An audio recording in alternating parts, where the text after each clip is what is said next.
Greetings, my name is Tim Johnson. This is Recovery, Strength, Hope and Courage. I just wanted quickly to talk today about recovery not being always a bed of roses, which it isn't. It doesn't matter how long you've got in recovery. There are always going to be some black days and some days of negativity and some days when you wake up feeling like shit and not feeling like facing the day. It's inevitable because we're human beings, and doesn't matter how much recovery we've got, how strong we are, what our best intentions are. We are going to have, everybody is going to, it's not going to have black days. It's not always going to be this pink fluffy cow bed of roses that some people paint the picture of recovery as. Recovery is absolutely fantastic. It is the best time I've had in my life. There's no doubt about it. I would never go back, which is why I won't allow myself to dwell on these days of negativity. And it's difficult. It is really difficult sometimes, and I totally understand that. And I'm as frail and can be as weak as anybody else. And sometimes, it weighs heavily on me, because, like I say, life's not always a bed of roses. So whenever I wake up and feel like this, I say to myself that I can't. What you can't do is let this thing grow in your brain. You can't. You've got to sort of nip it in the bud, stamp on it before it starts to grow, because your brain wants comfort and it wants you to feel okay, and it will look for ways and excuses to take you to that place that you don't want to go back to. You don't ever want to go back to. And it will escalate over a period of time. So you've got to sort of stamp on this before it starts. And it can start with just a feeling of unease, perhaps a feeling of depression, of negativity, of I can't go on like this. I can't, and it'll build up and build up and build up till you're low in energy, till you can't be asked, till you can only see the way of getting through the day again is taking your pills or drinking your drink like you used to, which in your brain will talk you into doing that. So you've got to sort of look at what you're doing first of all and dissect it a bit. If you start to feel like this, the first things I look at are diet, and sounds obvious, this, diet and sleep. But diet and sleep, they're so important. And in a busy life, if you're busy and you've got a family and you're rushing around after them, or you've got a job that's demanding and you're driving all over the place and your days are 12, 14 hours long, sometimes nutrition and sleep take second place, and they can't. In recovery, that is one thing that is essential. You need to be always on top of nutrition and sleep. So be honest with yourself. If you're putting shit into your body, because you've not got time to prepare things, or and you're buying junk and fast food and just stuffing yourself with rubbish and too much sugar and processed food, then your body is going to only be as good as that. So your mood is going to be black. You're going to be low energy. You're going to be feeling like shit all the time. You're going to be putting weight on. Your self-esteem is going to go down the pan, etc., etc., etc. So look honestly at your diet, and all right, sometimes life's like I say, life takes over, and you're going to have to buy the odd burger or whatever it is, the odd sandwich, fast food or whatever it is, because your life dictates that. But you need to be, the percentage has to be higher of good stuff you're putting in than bad stuff. So look at your diet and make sure you're getting your plenty of veggies. Water, make sure you're getting your 6 to 8 pints of water a day minimum. You've got to do that. Get some down you when you first wake up. Again, it'll affect your energy, it'll affect your mood, etc., etc. if you're not getting enough down you. Sleep, essential. Again, sounds obvious, and I know in early recovery and in withdrawal, your sleep's all over the place. And it was for me for up to 6 months.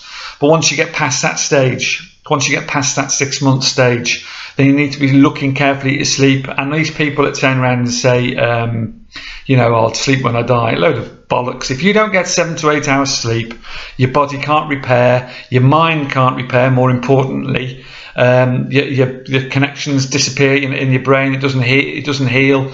It can affect your mood, your energy, obviously, your weight, all sorts of things. The list is absolutely endless. Your mental, spiritual and physical health go down the pan if you're not getting enough sleep.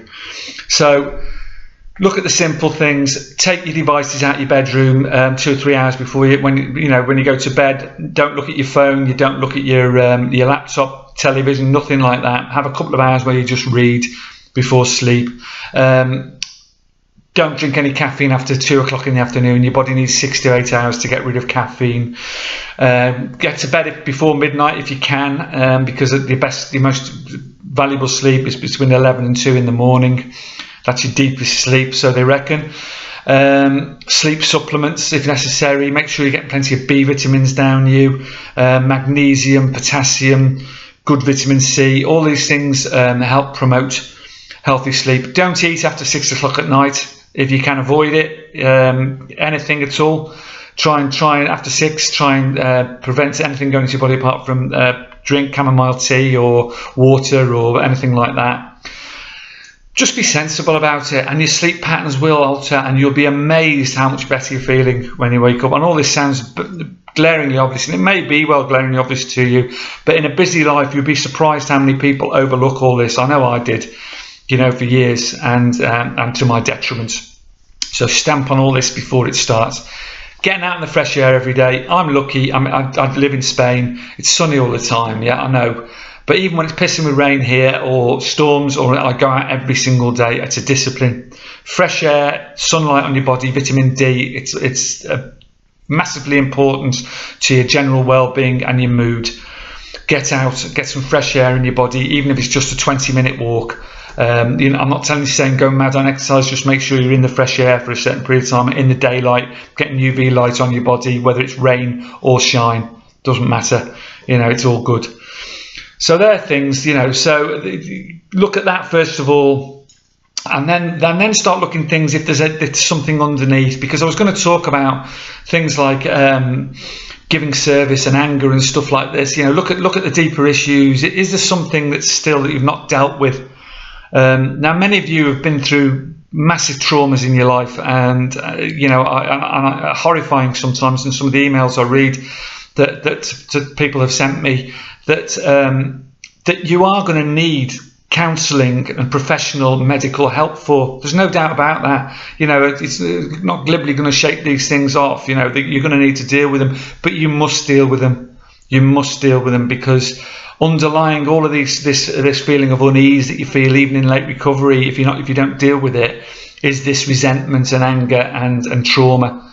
It could stem from your childhood. It could.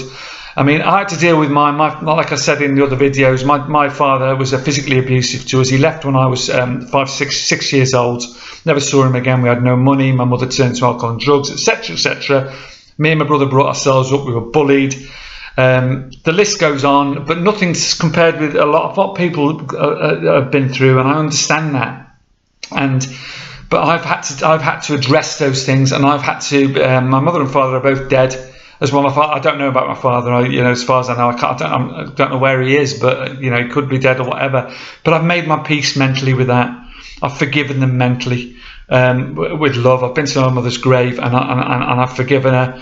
And and again, was it her fault? I don't know the full story. I was a young boy, and I don't want to judge her or even judge my father, because I don't know the full story there. So, I've had to let that go, and it was a massive weight to let that go. Don't hold on to anger. It will eat you up. You have to learn to forgive. Anger is, you've got to make peace with the past. Whatever it is, you've got to make peace with it. And whether you do that professionally or you deal with it yourself over a period of time, it's that's up to you. How serious it all is in your head, and how much it's eating you up inside. But if you continue to let it eat you up inside, then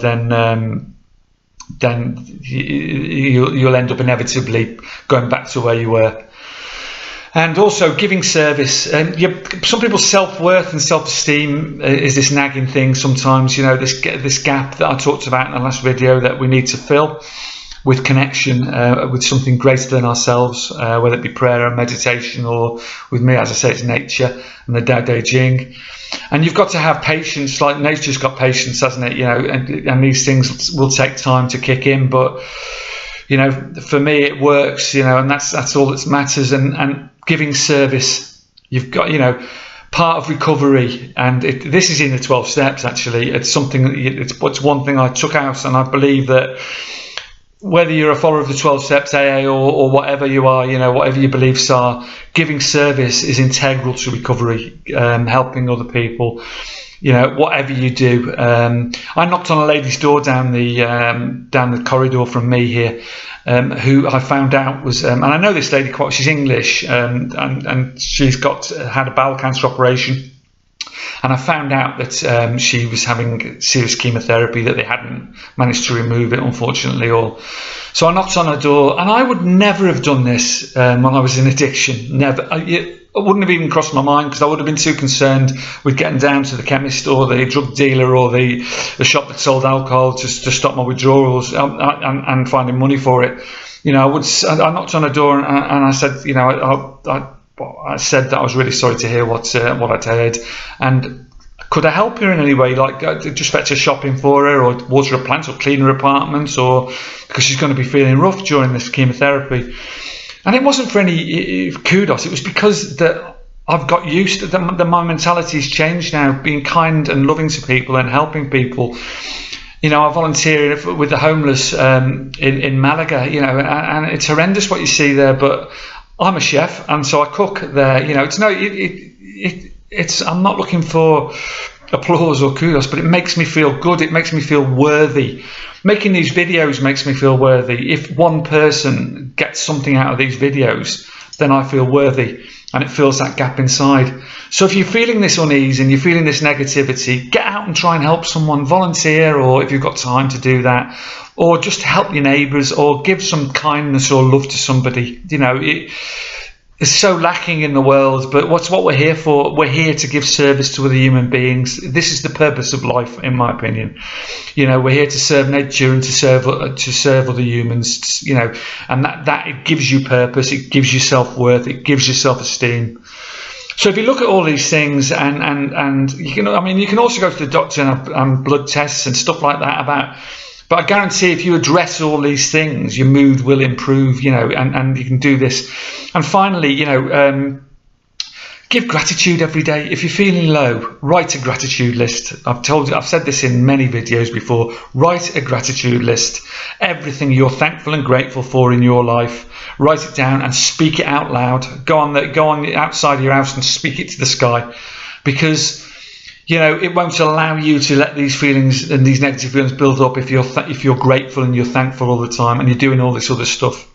So diet, sleep, exercise, gratitude, service to others, dealing with anger and resentments. These are all things that allow negativity and can affect you. And you could be 20 years into recovery, and if you allow these things to affect you, you're going to be feeling low, and it's going to affect your energy, and it's going to affect every facet of your life. So you've just got to hold on as well. You've got to hold on, and you've got to stay strong, and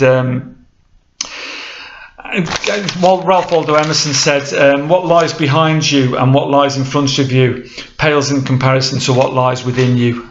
And you'll be surprised at the strength and the courage. The thing is, if you've got this far in recovery, then how can you ever go back?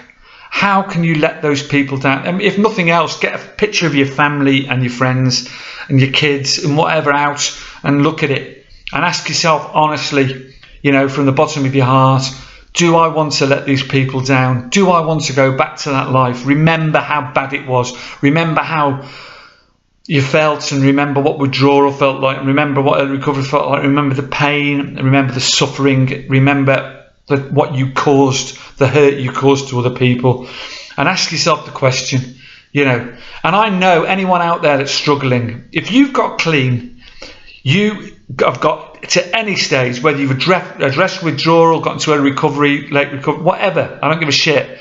If you've got that stage and addressed it, you have the strength to do this, to stay clean, to address these feelings, to deal with it, and to face your life on life's terms.